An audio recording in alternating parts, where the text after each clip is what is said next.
تاہم کی نظم نمبر 3 درۂ خیبر کا آخری شعر دیکھتے ہیں، اس کی تشریح دیکھتے ہیں۔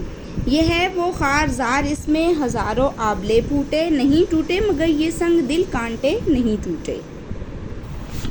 شاعر کہتا ہے کہ درۂ خیبر کے مقام پر سخت پتھر جیسے حکمران ہار مان گئے۔ یہاں سکندر اعظم کو ہار ماننا پڑی۔ بابر کو بہت کوشش کے بعد صرف ایک دن علی مسجد میں قیام کا موقع ملا، الغرض بہت سے حکمران یہاں پسپا ہوئے اور اس چٹیل، ہموار، خشک اور سنسان جگہ کے سامنے جھک گئے۔ یہاں بہت سے لوگ بربادی اور تباہی کا شکار ہوئے، کیونکہ یہ وہ جگہ ہے جہاں دنیا کے سب سے زیادہ حملے ہوئے۔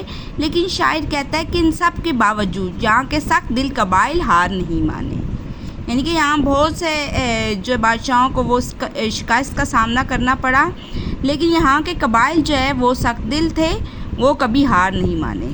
یہاں کے افریدی قبائل کو قرار دیا جاتا ہے کہ ان کے سامنے بہت سے طاقتور حکمران پسپا ہوئے۔ یہ لوگ جنگوں کے شوقین تھے، جو افریدی قبائل تھے وہ جنگوں کے شوقین تھے اور اپنی دفاع کی خاطر فولادی دیوار بن جاتے تھے۔ یہاں کی خشک سالی اور چٹیل چٹانوں سے قبائل نے ہار نہیں مانی اور وہ یہاں کے مکین رہے۔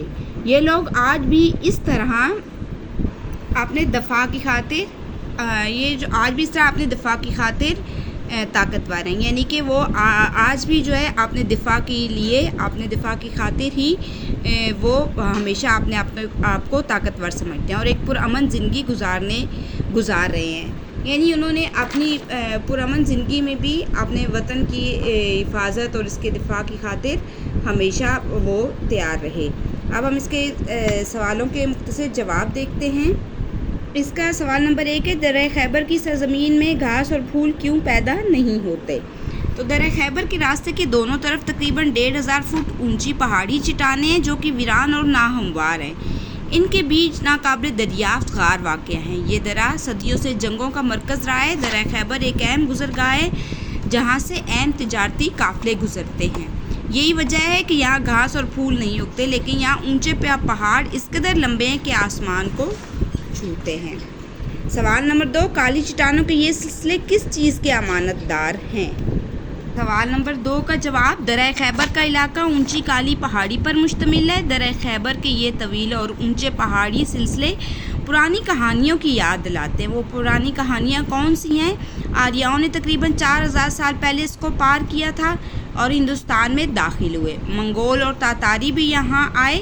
سلطان محمود غزنوی، شہاب الدین غوری، نادر شاہ، تیمور اور احمد شاہ ابدالی جیسے فاتحین بھی یہاں آئے۔ سکندر اعظم کو بھی یہاں پسپائی ہوئی۔ اس طرح یہ درہ جو ہے وہ تاریخی واقعات کی یاد دلاتا ہے۔ تو یہ سلسلے جو ہیں کالی چٹانوں کے یہ سلسلے یہ جو ہے ان واقعات کی یاد دلاتے ہیں۔ تو سوال نمبر 3 دیکھتے ہیں کہ راستے سے کن قوموں اور عظیم شخصیات کا گزر ہوا؟ تو شاعر کہتے ہیں کہ دراصل یہ ایک اہم تجارتی گزرگاہ ہے۔ ان راستوں سے تجارتی قافلے گزر کر ہندوستان جایا کرتے تھے۔ آریاؤں اور مسلمان فاتحین اس اہمیت کی وجہ سے یہاں سے گزرے تھے۔ ادھر سے یہاں سے آریان بھی گزرے، مسلمان فاتحین یہاں سے گزرے۔ اس میں سلطان محمود غزنوی، شہاب الدین غوری، نادر شاہ، احمد شاہ ابدالی، تیمور، بابر جیسے فاتحین یہاں پر آئے اور سکندر اعظم کو یہاں پسپائی ہوئی۔ شاعر نے اس نظم میں آبلے پھوٹنے سے کیا مراد لی ہے؟ اس نظم میں آبلے پھوٹنے سے مراد ہے کہ درۂ خیبر میں بہت سی جنگیں اور حملے ہوئے اور یہاں بے شمار حکمران پسپائی کا شکار ہوئے۔ شاعر کے خیال میں درۂ خیبر کی عظمت کس بات میں ہے؟ درۂ خیبر قوموں، تہذیبوں، قوموں، فاتحین اور نئے نئے مذاہب کی بقا و فنا کے عروج و زوال کی ایک مکمل تاریخ سمجھا جاتا ہے۔ آریان مسلم فاتحین اس اہمیت کی وجہ سے یہاں سے گزرے۔ سلطان محمود غزنوی، شہاب الدین غوری، نادر شاہ اور احمد شاہ ابدالی، تیمور اور بابر جیسے فاتحین بھی یہاں آئے اور سکندر اعظم کو سے لے کر انگریزوں تک سب کے غرور خاک میں مل گئے۔ یہ درہ یہاں کے لوگوں کے لیے جنگی لحاظ سے ایک حصار ہے جس سے دنیا کے کسی ہتھیار سے فتح نہیں کیا جا سکتا۔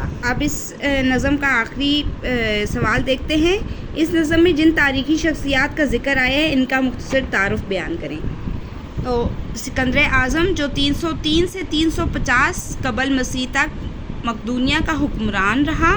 کم عمری میں ہی یونان کی شہری ریاستوں کے ساتھ مصر اور فارس تک اس نے فتح کیا تھا۔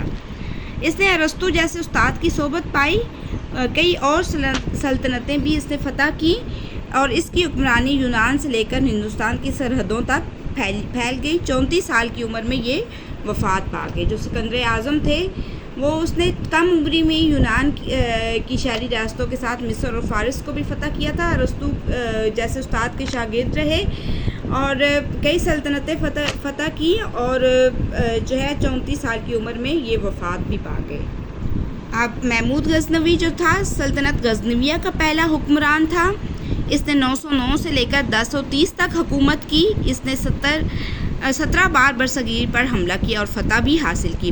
محمود غزنوی اسلام کا پہلا حکمران ہے جس نے سلطان کا لقب اختیار کیا۔ اور اگلا ہے شہاب الدین غوری۔ شہاب الدین غوری سلطنت غوریہ کا دوسرا حکمران تھا اور آخری حکمران تھا جو 1202 سے لے کر 1206 تک سلسلہ غوریہ کا حکمران رہا۔ سلطان شہاب الدین غوری نے ہندوستان کو فتح کر کے تاریخ میں مستقل مقام پیدا کیا اور امیر تیمور جو ہے تیموری سلطنت کا بانی ہے اور تاریخ عالم کا عظیم جنگجو حکمران بھی ہے۔ تیمور نے صرف 10 سال کی عمر میں قرآن پاک حفظ کر لیا تھا اور تیمور نے اپنی زندگی میں 42 ممالک فتح کیے۔ تیمور نے 10 سال کی عمر میں قرآن پاک حفظ کیا اور اس نے اپنی زندگی میں 42 ممالک کو فتح بھی کیا۔ نادر شاہ جو ہے اس نے 1736 سے 1747 تک ایران پر حکومت کی اور خاندان افشار کی حکومت کا بانی تھا۔ اور کیاور خاندان افشار کی حکومت کا بانی تھا جس نے اپنی سلطنت کی حدود میں اضافہ کر کے مغلیہ سلطنت کے زوال کے دیکھتے ہوئے مغلیہ سلطنت پر لشکر کشی کی اور اپنی عسکری صلاحیتوں کے باعث مورخین ایشیا کا نیپولین اور سکندر ثانی بھی اسے کہتے ہیں۔ اور جو احمد شاہ ابدالی ہیں احمد شاہ درانی، جیسے احمد شاہ ابدالی بھی کہا جاتا ہے، درانی سلطنت کا بانی تھا اور جدید افغانی ریاست کے بانی کے طور پر مانا جاتا تھا۔ 1747 میں نادر شاہ کے قتل کے بعد احمد شاہ درانی کو افغانستان کا شاہ منتخب کیا گیا۔ اس نے ہندوستان کی مغل اور مراٹھا سلطنت کو مشرق کی طرف، فارس منتشر سلطنت کو مغرب کی طرف اور بخارات کے خانات کو شمال کی طرف دھکیل دیا۔ احمد شاہ درانی کا مقبرہ قندھارا افغانستان میں واقع ہے۔ افغانی اکثر اسے احمد شاہ بابا بھی کہتے ہیں۔ اس نظم کا جو مرکزی خیال ہے وہ دیکھتے ہیں۔ شاعر حفیظ جلندری نے ایک تاریخی اہمیت کے حامل مقام درہ خیبر کا ذکر اس نظم میں کیا ہے۔ درہ خیبر اونچے، خشک اور دشوار گزار راستوں میں گھرا ہوا ہے، لیکن تاریخ میں اس کو بڑی اہمیت حاصل ہے۔ برصغیر میں شمال مغرب کی جانب سے جتنے فاتحین آئے اس راستے سے آئے۔ اس کی ویرانیوں میں ماضی کی بے شمار تہذیبیں دفن ہیں۔ درہ خیبر دراصل ایک اہم تجارتی گزرگاہ تھی۔ یہ درہ قوموں، تہذیبوں، فاتحوں اور نئے نئے مذاہب کی بقا و فنا، عروج و زوال کی ایک مکمل تاریخ بھی کہا جاتا ہے۔ بہت سے فاتحین جہاں آئے، سکندر اعظم سے لے کر انگریزوں تک سب کے غرور خاک میں مل گئے۔ یہ درہ یہاں کے لوگوں کے لیے جنگی لحاظ سے ایک ایسی قدرتی اثار ہے جسے دنیا میں جنگی ہتھیار سے فتح نہیں کیا جاتا۔ تو اگر آپ نے نظم کی تشریح اچھے سے کر لی ہے تو آپ نظم درہ خیبر کا جو ہے مرکزی خیال خود بھی لکھ سکتے ہیں۔ درست جواب کا انتخاب دیکھتے ہیں۔ کس شعر کی آمد کا رنگ کانپ رہا ہے؟ قواعد کی روح سے یہ مصرع کیا ہے؟ تو قواعد کی روح سے یہ مصرع استارہ ہے۔ استارے میں وجہ مشترک کو قواعد کی روح سے کیا کہیں گے؟